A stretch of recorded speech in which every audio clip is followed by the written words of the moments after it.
তারপরে মুকদ্দমাতুল কিতাবের পরে একটা হেডলাইন আছে দেখবেন, মাকাসিদু হাদিহির রিসালাতি মুনহাসিরাতুন ফি খামসাতি আবওয়াবিন। এই যে কিতাবটা অর্থাৎ আল ফাউজুল কবির কিতাবটা,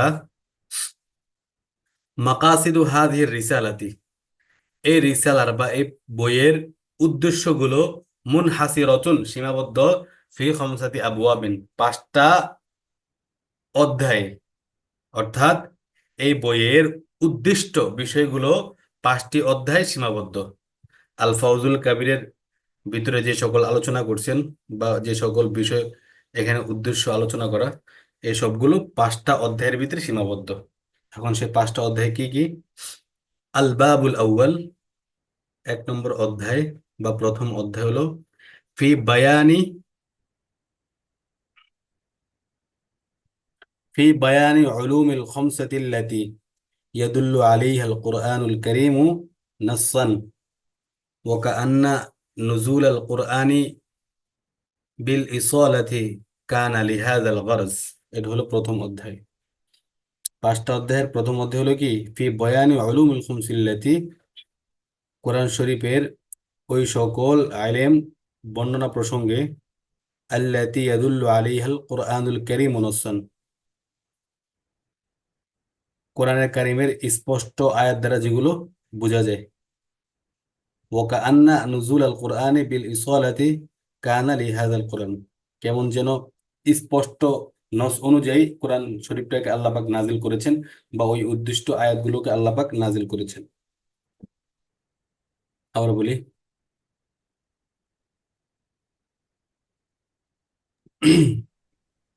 362 টাকা করে ভাগ হচ্ছে।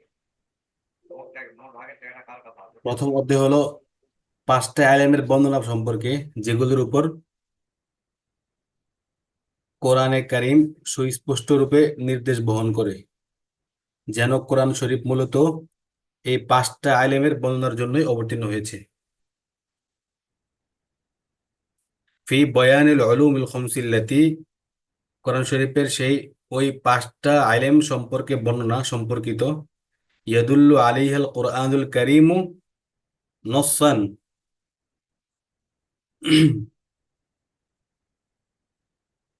নসসান তার এখানে উদ্দেশ্য মানে সুস্পষ্ট রূপে, যেগুলোর উপর কোরআনে কারীম সুস্পষ্ট রূপে ইয়াদুল্লু নির্দেশ বহন করে, যেগুলোর উপর কোরআনে কারীমটা সুস্পষ্ট রূপে নির্দেশ বহন করে। ওয়াকা আন্না নুজুল আল কোরআনি বিল ইসালাতি কানা লিহাযাল গরজ, কেমন যেন কোরআন শরীফটা মূলত এই পাঁচটা আলেমের বর্ণনার জন্যই কি অবতীর্ণ হয়েছে।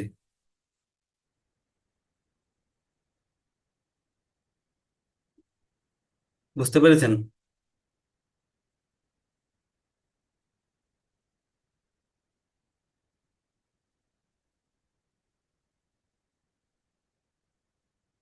অর্থাৎ এমন পাঁচটা আলেম যেগুলো একবারে সুস্পষ্ট রূপে নির্দেশ বহন করে, যেন কোরআন শরীফ মূলত এই পাঁচটা আলেমের জন্য কি অবতীর্ণ হয়েছে। আচ্ছা, এটা হলো এক নম্বর অধ্যায়।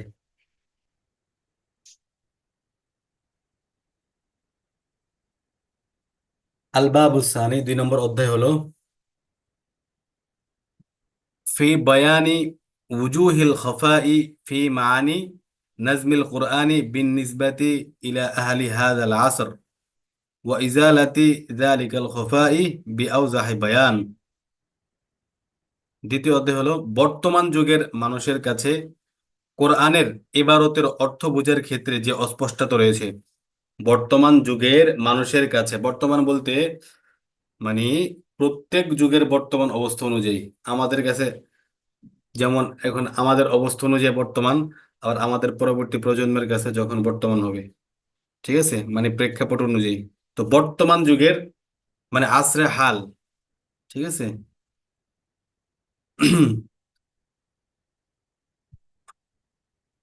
বর্তমান যুগের মানুষের কাছে কোরআনের ইবারতের অর্থ বোঝার ক্ষেত্রে যে অস্পষ্টতা রয়েছে তা বর্ণনা করে সেই অস্পষ্টতাকে অতি সুস্পষ্টভাবে দূর করা প্রসঙ্গে দ্বিতীয় অধ্যায়টা আলোচনা হবে। মূলত এই গ্রন্থেতে পাঁচটা বিষয় সম্পর্কে আলোচনা হবে। তো প্রথম সম্পর্ক আমরা কি পড়েছি? এমন 5টা এলেম সম্পর্কে বলবেন যেই মানে কোরআন শরীফের এমন 5টা স্পষ্ট, হ্যাঁ, স্পষ্ট আইলেম সম্পর্কে আলোচনা করবেন কেমন যেন ওই 5টা আইলেম নিয়ে বা এই 5টা বিষয় নিয়ে কি কোরআন শরীফটা আল্লাহ পাক নাজিল করেছেন। এটা হচ্ছে 1 নম্বরটা, এই গ্রন্থের 1 নম্বর অধ্যায়। আর 2 নম্বরে যেটা বললাম, ফি বয়ানি উজুহিল খফাই ফি মাআনি নাজমিল কোরআন। নাজমিল কোরআন মানে ইবারাতুল কোরআন, নাজমিল কোরআন মানে ইবারাতুল কোরআন বিননিসবাতি ইলা আহলি হাদাল আসর ওয়া ইজালাতি যালিকাল খফাই বিআওজাহি বায়ান। অর্থাৎ বর্তমান যুগের মানুষের কাছে কোরআনের ইবারতের অর্থ বোঝার ক্ষেত্রে যে অস্পষ্টতা রয়েছে তা বর্ণনা করে সেই অস্পষ্টতাকে অতি সুস্পষ্টভাবে দূর করা প্রসঙ্গে। এটা হলো 2 নম্বর অধ্যায় এই গ্রন্থের। বুঝতে পেরেছেন কথাগুলো? এখন শুধু আমরা হেডলাইন গুলা পড়তেছি, শিরোনাম গুলা, মানে এই গ্রন্থের ভিতরে যে 5টা বিষয় সম্পর্কে আলোচনা করা হবে, মৌলিক 5টা বিষয়, সেই 5টা বিষয় সম্পর্কে আমরা আলোচনা করতেছি, হেডলাইনটা পড়তেছি। 1 নম্বরে বললাম কি কোরআন শরীফের এমন 5টা বিষয় সম্পর্কে আলোচনা করবে কেমন যেন কোরআন শরীফ সেই 5টা বিষয় সম্পর্কে কি নাজিল হয়েছে। এটা হচ্ছে 1 নম্বরটা। আর 2 নম্বরটা হলো বর্তমান যুগের মানুষের কাছে কোরআনের অর্থ বোঝার ক্ষেত্রে, বর্তমান যুগের যারা মানুষ তাদের কোরআন শরীফের অর্থ বোঝার ক্ষেত্রে যে প্রতিবন্ধকতা রয়েছে বা যে অস্পষ্টতা রয়েছে তা বর্ণনা করে, এটাকে সেই সেটা বর্ণনা করে ওই অস্পষ্টতাকে, হ্যাঁ, দূর করা প্রসঙ্গে। এটা হলো কি 2 নম্বর বিষয় এই কিতাবের। আল বাবু সালিস, 3 নম্বর বিষয় কি ফি বয়ানি লাতাইফি নাজমিল কোরআন ওয়া শারহি উসলুবিহিল বাদিআই বিকদরি তাকাতি ওয়াল ইমকান। এটা হলো 3 নম্বর অধ্যায় এই কিতাবের। অর্থাৎ কোরআনের এবারতের সূক্ষ্ম বিষয়গুলো বর্ণনা এবং কোরআনের অনুপম রচনা ভঙ্গির যথাসাধ্য ব্যাখ্যা প্রসঙ্গে। ফি বায়ানি লাতাইফি নাজমিল কোরআন। লাতাইফি, লাতাইফ মানে এখানে উদ্দেশ্য হলো সূক্ষ্ম, কোরআন কারিমে যে সূক্ষ্মতা রয়েছে। ফি বায়ানি লাতাইফি নাজমিল কোরআন, নজম মানে এবারত, নজম অর্থ কি এবারত, মানে কোরআনের এবারতের সূক্ষ্ম বিষয়গুলো বর্ণনা করা। লতাইফি, লতাইফিল নাজমিল কোরআন, কোরআনের এবারতের সূক্ষ্ম বিষয়গুলো বর্ণনা প্রসঙ্গে। ওয়াশারহি উসলুবিহিল বাদিআই বিকদরি তাকাতি ওয়াল ইমকান, ওয়াশারহি উসলুবিল বাদিআই, এবং কোরআনের যে অনুপম, কোরআন শরীফের যে চমৎকার নীতিমালা রয়েছে এগুলো মানুষের সাধ্য ও সামর্থ্য অনুযায়ী বর্ণনা প্রসঙ্গে। এটা হলো কি এই কিতাবের 3 নম্বর আলোচনা। আচ্ছা, আল বাবুর, বুঝতে পেরেছেন কথাগুলো?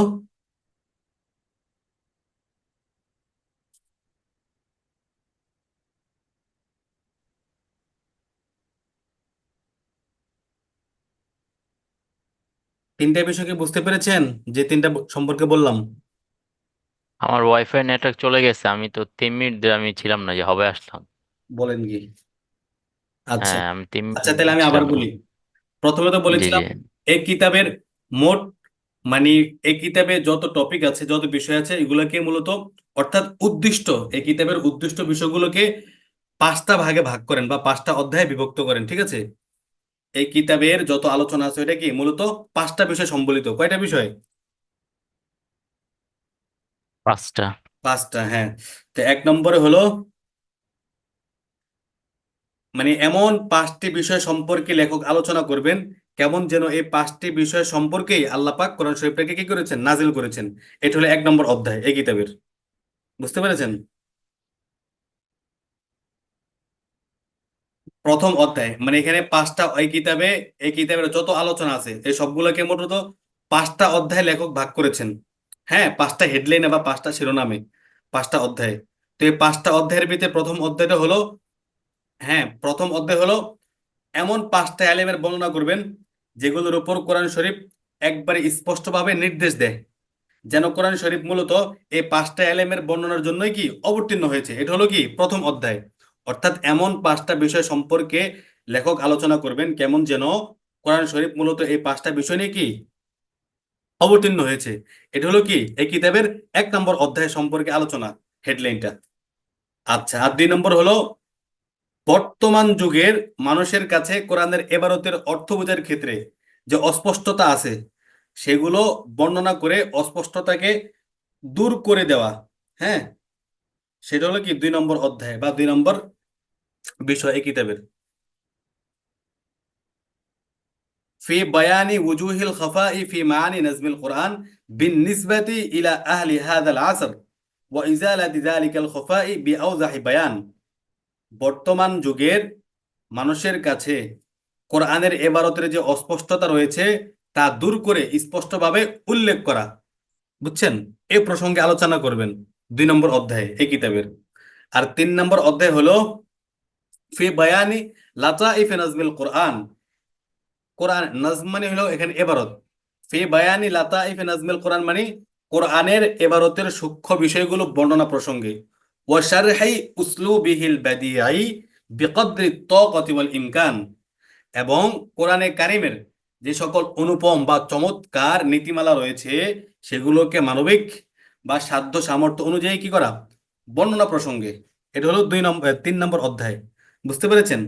তো লেখক এই কিতাবের সমস্ত বিষয়কে 5টা ভাগে ভাগ করেছেন বা 5টা অধ্যায়ে ভাগ করেছেন।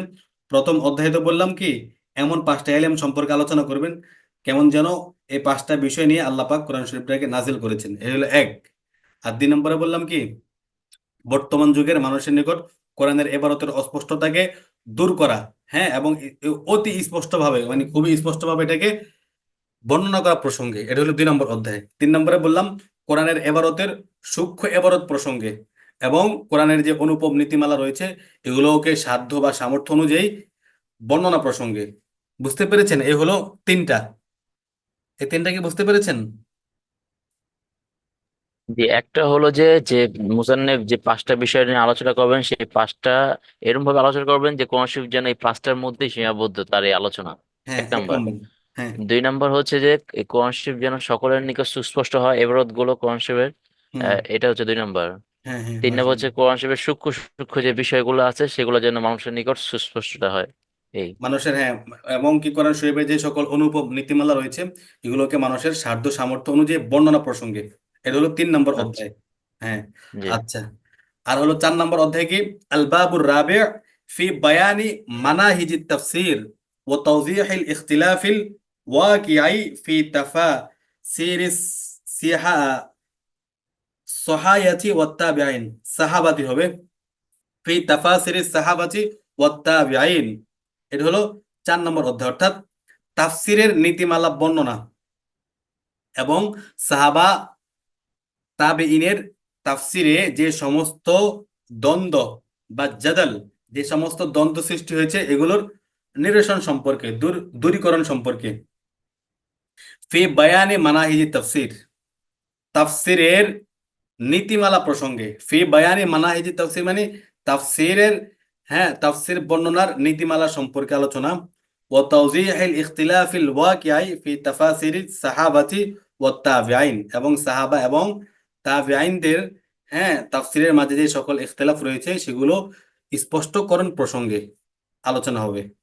আবার বলি, চতুর্থ অধ্যায় হলো তাফসিরের নীতিমালার বর্ণনা আর সাহাবা ও তাবিঈনদের তাফসিরে যে সকল দ্বন্দ্ব আছে এগুলোর নিরসন সম্পর্কে। এটা হলো 4 নম্বর।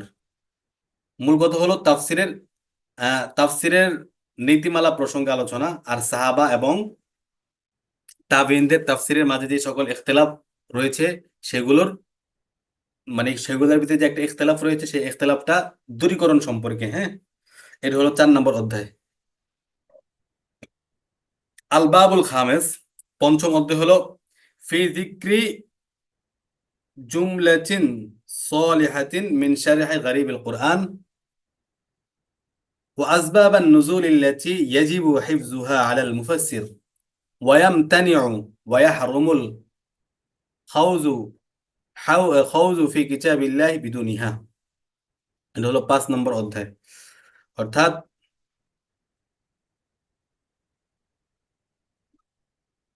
কোরআনের দুর্বোধ্য বিষয়াদির এক উল্লেখযোগ্য অংশের আলোচনা সম্পর্কে এবং মুফাসসিরের জন্য যে সমস্ত শানে নুজুল জানা আবশ্যক, যেগুলো ছাড়া কোরআনের তাফসিরের পদক্ষেপ গ্রহণ করা বৈধ হয় না, সে সকল শানে নুজুলের আলোচনা সম্পর্কে। কোরআনে কারিমের যে সকল বিষয়, অনেক বিষয় আছে দুর্বোধ্য, তো এগুলোর কিছু উল্লেখযোগ্য অংশের আলোচনা সম্পর্কে। কোরআনের দুর্বোধ্য বিষয়াদির একটা উল্লেখযোগ্য অংশের আলোচনা করবেন এবং মুফাসসিরদের জন্য যে সমস্ত শানে নুজুল জানা অতি আবশ্যক, যেগুলো ছাড়া কোরআনের তাফসীরের পদক্ষেপ গ্রহণ করা বৈধ হয় না, সে সকল শানে নুজুলের আলোচনা করবেন। ফি যিকরি জুমলাতিন সলিহাতিন মিন শারহি গরিবিল কোরআন, কোরআন শরীফের দুর্বোধ্য বিষয়গুলোর উল্লেখযোগ্য একটা অংশ সম্পর্কে তিনি আলোচনা করবেন। ওয়া আসবাবান নুজুল ইল্লাতি ইয়াজিবু হিফজুহা আলাল মুফাসসির, এবং ওই সকল শানে নুজুল যেগুলো একজন মুফাসসিরের জন্য জানা অতি আবশ্যক, এগুলো সম্পর্কে আলোচনা করবেন। ওয়ায়ামতানিউ ওয়া ইয়াহরুমুল খাউজু ফি কিতাবিল্লাহি বিদুনিহা, যেগুলো ছাড়া অর্থাৎ যে সকল শানে নুজুল ছাড়া একজন মুফাসসিরের, হ্যাঁ, বা তাফসিরের পদক্ষেপ গ্রহণ করা তার জন্য কি না, বৈধ না, সে সকল শানে নুজুলের আলোচনা সম্পর্কে। ওয়ায়ামতানিউ ওয়া ইয়াহরুমুল খাউজু ফি কিতাবিল্লাহি বিদুনিহা, বিদুনিহা বলতে বিদুনিন, বিদুনিন বিদুনি আসবাবিন নুজুল, বিদুনি আসবাবিন নুজুল, যে সকল শানে নুজুল ছাড়া তাফসির করার পদক্ষেপ গ্রহণ করাটাই কি তার জন্য প্রতিবন্ধক বা তার জন্য বৈধ না। ঠিক আছে, তো আমরা পঞ্চম অধ্যায়টা বলতে পারি এভাবে যে কোরআন শরীফের দুর্বোধ্য বিষয়গুলোর একটা উল্লেখযোগ্য অংশ সম্পর্কে লেখক আলোচনা করবেন। তারপরে যে এমন শানে নজরুল সম্পর্কে যেগুলো একজন মুফাসসিরের জন্য আবশ্যক। ঠিক আছে, এটা হলো পঞ্চম অধ্যায়। তিনটা তো বলেছেন, তাহলে 4 নম্বরটা হলো কোরআনের তাফসিরের রীতিনীতি সম্পর্কে এবং সাহাবা ও তাবেঈনদের মাঝে যে সকল ইখতিলাফ রয়েছে সেগুলোর আহ সেই সকল ইখতিলাফের সেই সকল ইখতিলাফ যে রয়েছে ইখতিলাফটার, হ্যাঁ, নিরসন সম্পর্কে। এটা হলো 4 নম্বর অধ্যায়। আর 5 নম্বর অধ্যায় হলো কোরআন শরীফের দুর্বোধ্য বিষয়গুলোর একটা উল্লেখযোগ্য অংশ সম্পর্কে আলোচনা করবেন এবং গুরুত্বপূর্ণ শানে নজরুল সম্পর্কে আলোচনা করবেন, যেগুলো একজন মুফাসসিরের জন্য আবশ্যক। এটা হলো কি 4 আর 5, বুঝতে পেরেছেন? 4 আর 5।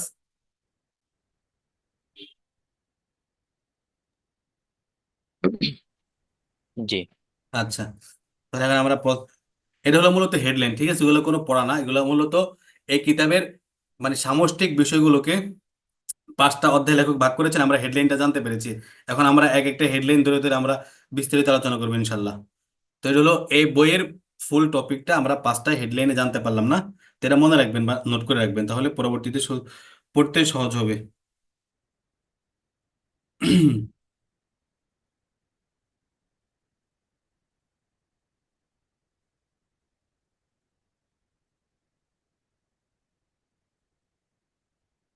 এখন দেখেন, আমরা প্রথম অধ্যায় কি সম্পর্কে বলেছিলাম?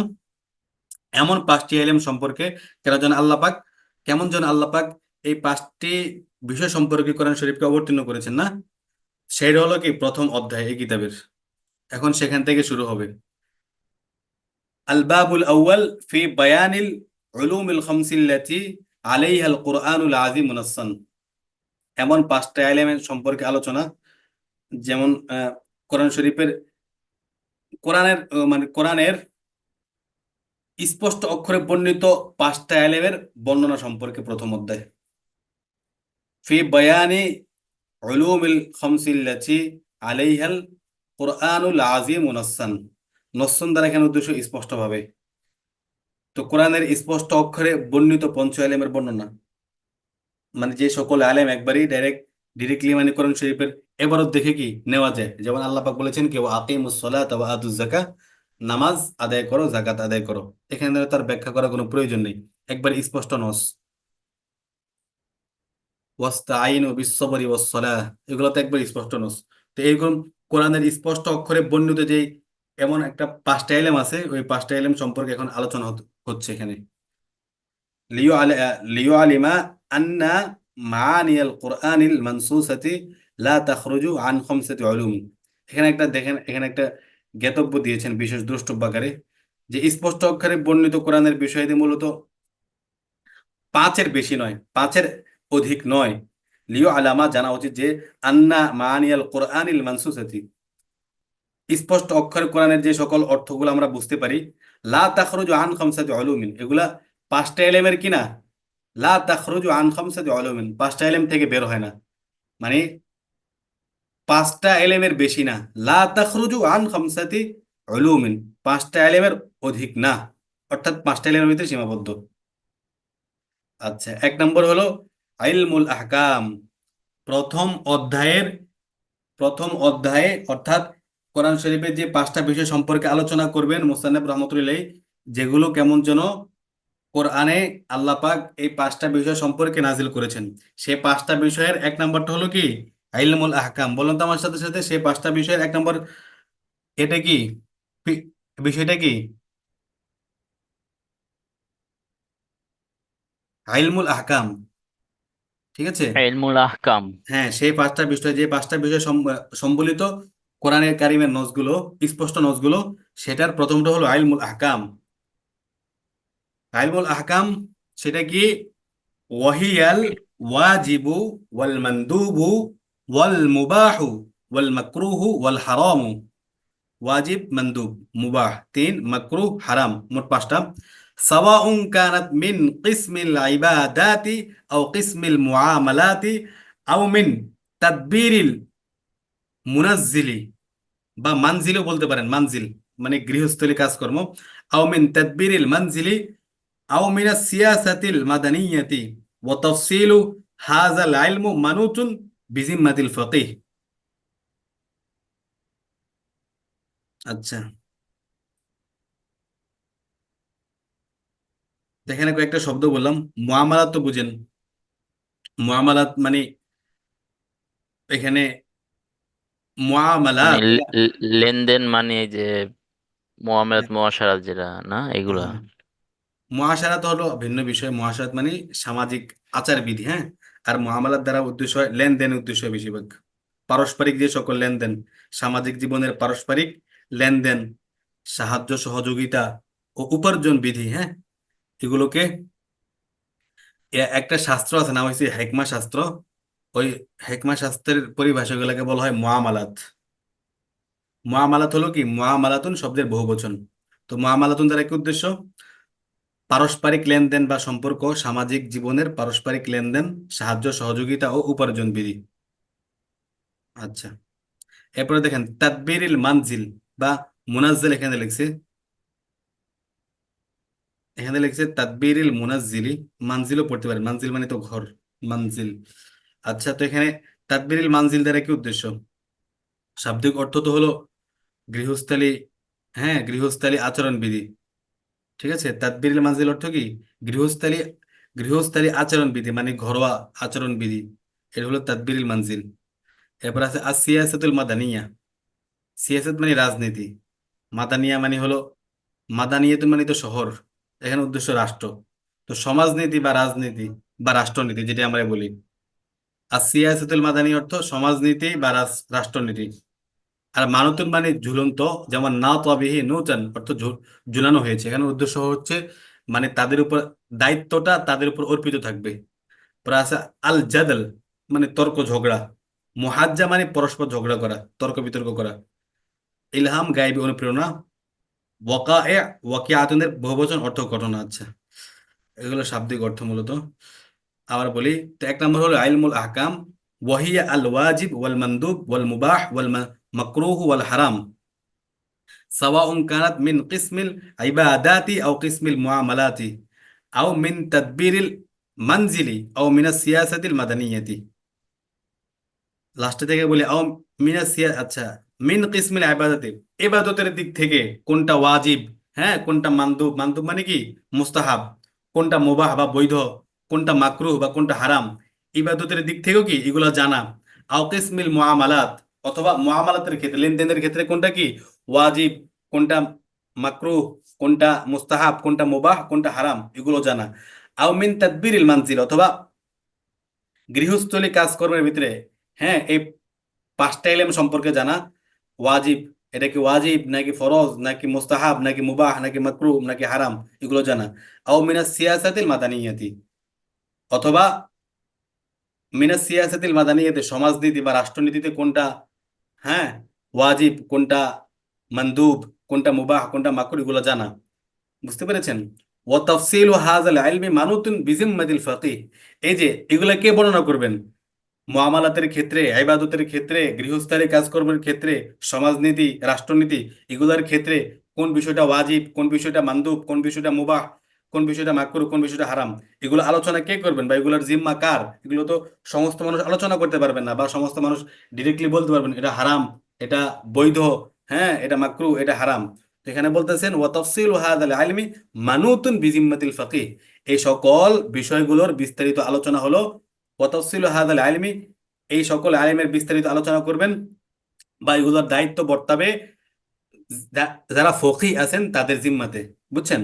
ওয়া তাফসিলু হাযাল ইলমি মানুতুন বিজিম্মাতিল ফাকিহ, এগুলো যারা ফকিহ আছেন তাদের জিম্মাতে এগুলো বর্তাবে, বর্তাবে বা তাদের উপর এগুলো অর্পিত হবে। আবার বলি, ইলমুল আহকাম বা সাংবিধানিক জ্ঞান, ইলমুল আহকামের বাংলা অর্থ করতে পারেন সাংবিধানিক জ্ঞান, অর্থাৎ ইবাদত, বন্দিগি, লেনদেন, ঘর সংসার, রাষ্ট্র বা সমাজনীতি সহ যে কোনো ক্ষেত্রে ওয়াজিব, মুস্তাহাব, মুবাহ, মাকরুহ ও হারাম জ্ঞানই হলো সাংবিধানিক জ্ঞান। এই বিষয়ে বিস্তারিত বর্ণনা ফকিহদের দায়িত্বের উপর বর্তাবে। একটু লিপ নিয়ে আমরা লিপ নিয়ে আবার জয়েন করি ইনশাল্লাহ।